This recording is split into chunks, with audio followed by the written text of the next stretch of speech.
September ಕ್ಷಿಪ್ರ ಕ್ರಾಂತಿಯ ವಿಚಾರದಲ್ಲಿ ಈಗ ಎಐಸಿಸಿ ಅಧ್ಯಕ್ಷರಾದಂತಹ ಮಲ್ಲಿಕಾರ್ಜುನ್ ಖರ್ಗೆ ಅವರು ಎರಡನೆಯ ಬಾರಿ ಹೇಳಿಕೆಯನ್ನು ಕೊಡ್ತಾ ಇದ್ದಾರೆ.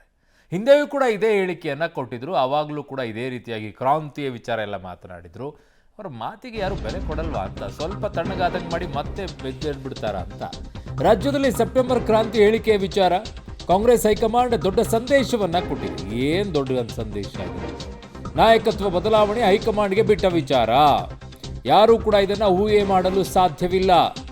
ಹೈಕಮಾಂಡ್ ಬಿಟ್ಟು ಬೇರೆ ಯಾರಿಗೂ ಕೂಡ ಮಾತನಾಡೋ ಅಧಿಕಾರ ಇಲ್ಲ. ನಾಯಕತ್ವ ಬದಲಾವಣೆ ಹೇಳಿಕೆ ಕೊಟ್ಟವರಿಗೆ ಖರ್ಗೆ ಅವರು ತಿರುಗೇಟನ್ನು ಕೊಟ್ಟಿದ್ದಾರೆ. ಹಿಂದೇನೂ ಹೇಳಿದ್ರಲ್ಲ ಸಾರ್, ಬಾಯಿ ಮುಚ್ಕೊಂಡಿರಬೇಕು ಅಂತ ಹೇಳಿ, ಅವ್ರು ಬಾಯೆಲ್ಲ ತಕ್ಕೊಂಡೇ ಇದ್ದಾರೆ, ಮುಚ್ಕೊಳ್ಳೇ ಇಲ್ಲ. ಏನಪ್ಪ ನೀವು ಈಗ ಇನ್ನೊಂದು ಹೇಳ್ತಾ ಇದ್ದೀರಾ? ಇದು ಇನ್ನೊಂದಿಷ್ಟು ರೀತಿಯಲ್ಲಿ ಚರ್ಚೆಗೆ ಎಡೆ ಮಾಡಿ ಕೊಡುತ್ತೆ. ಯಾರಿಗೂ ಕೂಡ ಊಹೆ ಮಾಡೋಕ್ಕೆ ಸಾಧ್ಯ ಇಲ್ಲ ಅಂತಂದರೆ ನೀವೇ ಬರ್ತೀರಾ? ಯಾಕೋ ಹಂಗೆ ಅನಿಸ್ತಾ ಇದೆ. ವೆರಿ ಇಂಟ್ರೆಸ್ಟಿಂಗ್ ಆಗಿ ಬಹಳ ಕುತೂಹಲವನ್ನು ಕೆರಳಿಸ್ತಾ ಇದ್ದಾರೆ ಎಐಸಿ ಅಧ್ಯಕ್ಷರು. This is, sir, your own party leaders are saying that there will be change in the chief minister in October, and these things are in the making. See, that is in the hands of High Command. Nobody can say what is going in the High Command. This is left to the High Command. High Command has got power to take further action. But unnecessary one should not create problem. Sir, your own party leaders are saying that there will be change in the chief minister in October, and these things are in the making. See, that is in the hands of High Command. Nobody can say what is going in the High Command. This is left to the High Command. High Command has got power to take further action. But unnecessary one should not create problem. Sir, your own party leaders are saying that there will be change in the chief minister in October, and so ಒಂದಂತೂ ಸ್ಪಷ್ಟವಾಗಿ ಹೇಳ್ತಾ ಇದ್ದಾರೆ ಮಲ್ಲಿಕಾರ್ಜುನ್ ಖರ್ಗೆ ಅವರು, ಬದಲಾವಣೆ ಆಗೋದಂತೂ ನಿಶ್ಚಿತ ಅನ್ನುವಂಥದ್ರ clarification ಇದರಲ್ಲಿ ಕಾಣಿಸ್ತಾ ಇದೆ.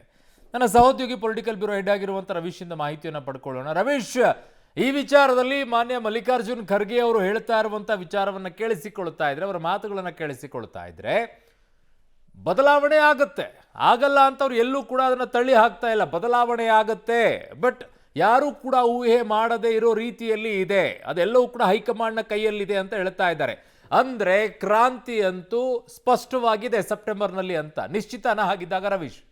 ಅರುಣ್, ಖಂಡಿತವಾಗಿಯೂ ಕೂಡ ಸೆಪ್ಟೆಂಬರ್ ಕ್ರಾಂತಿ ಆಗುತ್ತೆ, ಅಕ್ಟೋಬರ್ ಕ್ರಾಂತಿ ಆಗುತ್ತೆ, ಆ ಕ್ರಾಂತಿ ಆಗುತ್ತೆ ಅಂತೇಳಿ ಸಚಿವರುಗಳೇ ಒಂದು ರೀತಿಯಲ್ಲಿ ಹೇಳಿಕೆ ಕೊಟ್ಟಂತಹ ಸಂದರ್ಭದಲ್ಲಿ, ಜೊತೆಗೆ ಫುಲ್ ಟರ್ಮ್ CM ಇರ್ತಾರೆ, ಅರ್ಧ ಟರ್ಮ್ CM ಇರ್ತಾರೆ, ಈ ರೀತಿ ಕೆಲ ಶಾಸಕರುಗಳು ಕೂಡ ಹೇಳಿಕೆ ಕೊಡ್ತಾ ಇರ್ತಕ್ಕಂಥದ್ದು ಕಾಂಗ್ರೆಸ್ನ ಹೈಕಮಾಂಡ್ನ ತೀರ್ಮಾನ ಮತ್ತು ಅದರ ತಾಕತ್ತನ್ನು ಪ್ರಶ್ನೆ ಮಾಡುವಂತಿದೆ. ಆ ಕಾರಣಗಳಿಗೋಸ್ಕರವಾಗಿ ಮಲ್ಲಿಕಾರ್ಜುನ್ ಖರ್ಗೆ ಅವರು ಸ್ಪಷ್ಟವಾಗಿ ಒಂದು ಸಂದೇಶವನ್ನು ರವಾನೆ ಮಾಡಿದ್ದಾರೆ. ಅಂದರೆ ನಾವು ಏನು ತೀರ್ಮಾನ ಮಾಡ್ತೀವಿ ಅಂತ ಯಾರೂ ಕೂಡ ಊಹಿಸೋದಕ್ಕೆ ಸಾಧ್ಯ ಆಗೋದಿಲ್ಲ. ಹಾಗಾಗಿ ಇದೇ ರೀತಿಯ ತೀರ್ಮಾನಗಳು ಆಗಬೇಕಾ ಬೇಡವಾ ಅನ್ನೋದ್ರ ಬಗ್ಗೆ ಕೂಡ ನಮಗೆ ಬಿಟ್ಟಿದ್ದು. ಆ ಪವರ್ ನಮಗಿದೆ, ಆ ರೈಟ್ಸ್ ನಮಗಿದೆ. ಹಾಗಾಗಿ ಬೇರೆ ಯಾರೂ ಕೂಡ ಗೊಂದಲವನ್ನು ಸೃಷ್ಟಿ ಮಾಡಬಾರ್ದು ಅಂತಲೂ ಕೂಡ ಖಡಕ್ಕಾಗಿ ಒಂದು ಸಂದೇಶವನ್ನು ರವಾನೆ ಮಾಡುವಂಥ ಕೆಲಸವನ್ನು ಮಾಡಿದ್ದಾರೆ.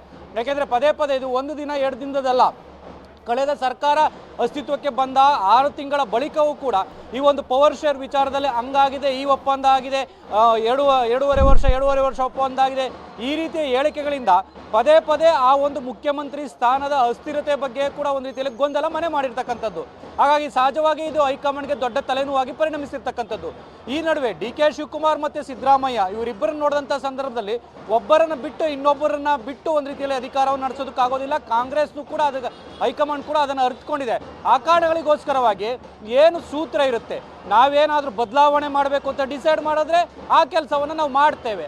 ಹಾಗಾಗಿ ಇದು ಹೈಕಮಾಂಡ್ ಮಟ್ಟದ ತೀರ್ಮಾನ ಅನ್ನೋ ಸಂದೇಶವನ್ನು ಖಡಕ್ಕಾಗಿ ರವಾನೆ ಮಾಡಿದ್ದಾರೆ. ಹಾಗಾಗಿ ಇದನ್ನ ಎಷ್ಟರ ಮಟ್ಟಿಗೆ ಶಿರಸಾವಹಿಸಿ ಇಲ್ಲಿನ ಶಾಸಕರು ಮತ್ತು ಸಚಿವರು ಪಾಲಿಸ್ತಾರೆ, ಕಾದ್ ನೋಡಬೇಕು. ಅರುಣ್, ಸೆಪ್ಟೆಂಬರ್ ಸುನಾಮಿ ಆಗೋದಂತೂ ನಿಶ್ಚಿತ. ಅಂದ್ರೆ ಸಚಿವರೆಲ್ಲ ಮಾತನಾಡ್ತಾ ಇದ್ದಿದ್ದು ಕ್ರಾಂತಿ ಆಗತ್ತೆ.